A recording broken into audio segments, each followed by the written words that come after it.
que extendió han presentado más infiltraciones, tienen su creación periodística a buena parte de la prensa diaria. Este es la historia de 1+1, el diario que creó en 1977 Miguel de la Costa, y el que Bernardo Chapa escribió hasta 1983, cuando formó parte del grupo de colaboradores que se marchó para hacer un nuevo periódico. En la jornada, nació en 1984, Bernardo Chapa fue su director y director, pero a consecuencia de discordias como las que son frecuentes de periodistas, no alcanzó la dirección general de este periódico. No pudo contribuir a evitar la desfiguración que padeció la jornada, en contraste con su proyecto fundacional, que apostaba por un periodismo en donde el compromiso con causas sociales no restringiera el compromiso con la verdad. Las responsabilidades directivas de Bernardo Chapa se obligaron en medios muy diversos. Algunos eran medios de comunicación del Estado, en donde puso en práctica su convicción sobre la pertinencia de que exista órganos de expresión no mercantiles, capaces de enriquecer un panorama comunicacional dominado por las empresas comerciales. Bernardo Chapa coordinó los ministerios de Canal 11, dirigió la educación y de hace 16 años condujo su espacio diario de información y opinión en Radio UNAM. Por otra parte, creó medios destinados a temas de públicos específicos como la revista Mira, dedicada sobre todo al periodismo gráfico, y su suplemento Hoja por Hoja dedicado a novedades demográficas. Sus numerosos libros, 3 sobre temas de comunicación social y una docena más acerca de episodios muy variados de historia y coyuntura política, fueron otra vía para expresar estos retos de inquietudes que desbordaban a este mexicano excepcional. Una más historia de la docencia que ejerció durante los años 90, ya se me cortó, su parte en los estudios de licenciatura en Periodismo y Derecho, y la cual recibió en la Universidad Nacional. Las distinciones que mereció fueron tan abundantes como su prolífico trabajo.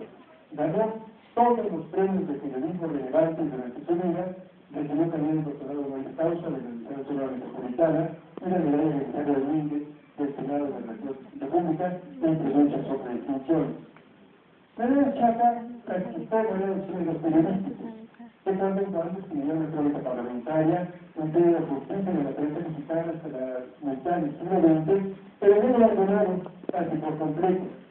Al asomarse de deliberaciones, y no solamente la anécdota en el Congreso, subrayaba la importancia de la discusión de ideas en la flamante, y por eso un experto y frágil democracia política que México entregaba en el parteaguas entre ambos siglos.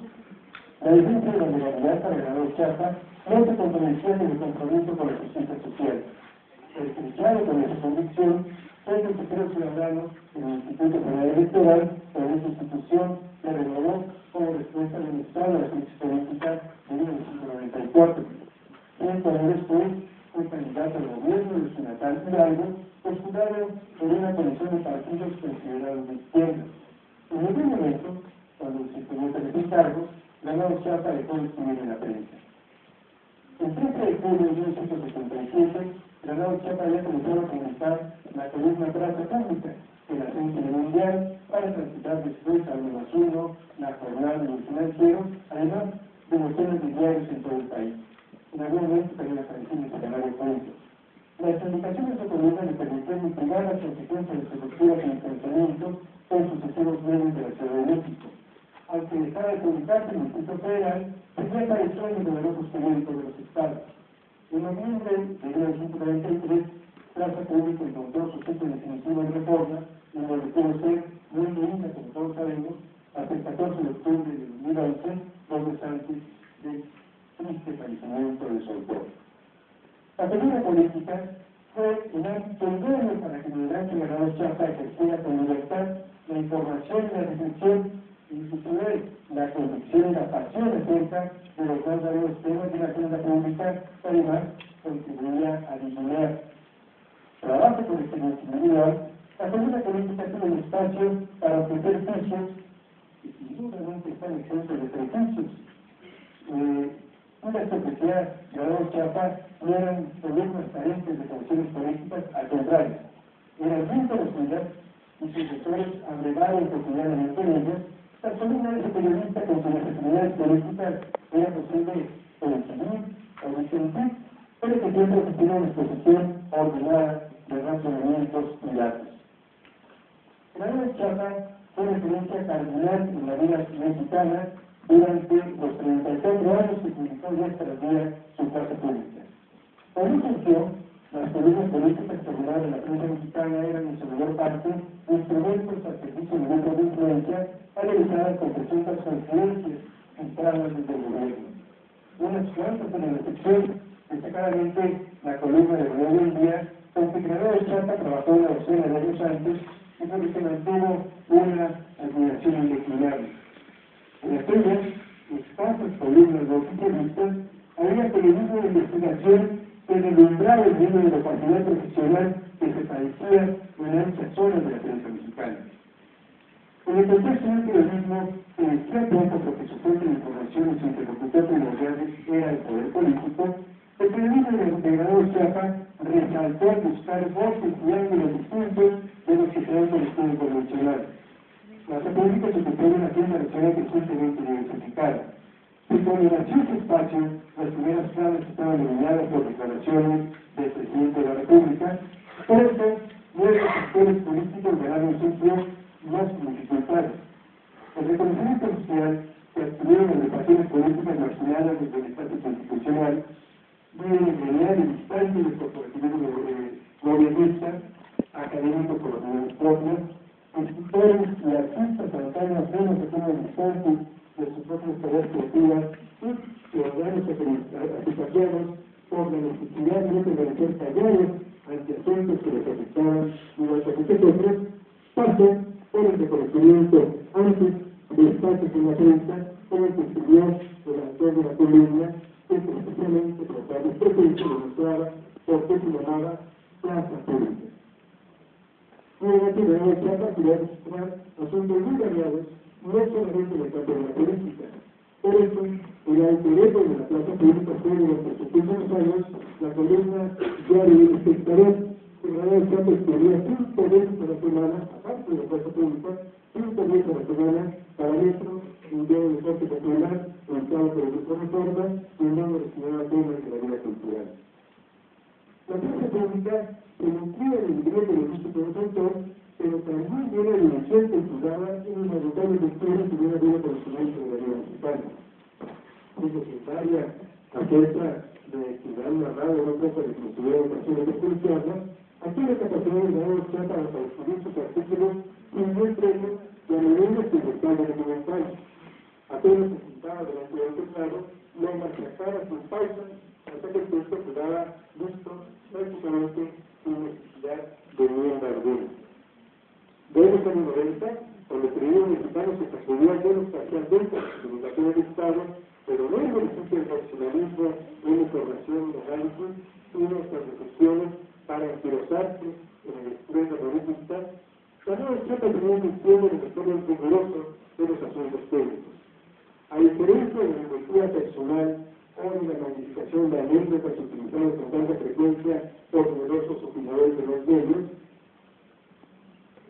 Granado Chapa iba a los datos precisos, pero primero el discutido que decían y no aquellos que parecía que querían decir los personajes públicos. Era capaz de invertir horas para verificar una frase o una cifra. Escribía, asumiendo con seriedad y responsabilidad tanto su papel en la prensa como el de los protagonistas de los asuntos que comentaba. En plaza pública era difícil encontrar apreciaciones que no estuvieran respaldadas en hechos, aunque hubieran pasado por el camino de las concepciones y convicciones de Granado Chapa. Generoso en sus filias, pero también severo, y en ocasiones me parece injusto en sus fobias, el autor de plaza pública tenía una legión de lectores que podían estar identificados o no por esas opiniones, pero que las consideraban indispensables. El respeto que se debe desplegar, lo mismo en el trato personal que en sus textos, lo hacía respetable incluso para la mayor parte de sus antagonistas más conspicuos. A diferencia del periodismo de opinión, cifrado en las apreciaciones subjetivas de sus autores, como las de quienes dicen, a mí me gusta, yo discrepo, no estoy de acuerdo, Granado Chapa parcialmente escribía en primera persona. Se mantuvo distancia de la usanza de quienes escriben como si lo importante fuera quién opina y no el contenido de tales apreciaciones.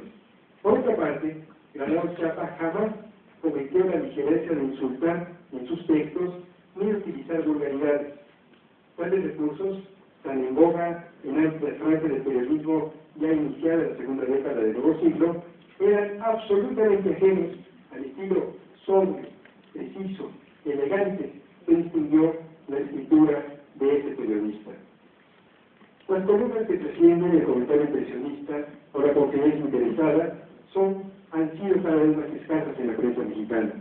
En contradicción con la importancia que el periodismo de opinión tuvo en la reforma del siglo XIX, cuando los debates públicos y parlamentarios continuaban en las páginas de los diarios, más tarde, como contraparte del Estado presidencialista, que en los años 30 y 40 del siglo XX estuvo acompañado por este tipo de prensa, o auspiciando la televisión política de los años 60, desde los primeros años del siglo XXI, desde el secretario periodístico de los primeros asuntos públicos, fue, a diferencia de estas otras etapas, fue quedando relegada.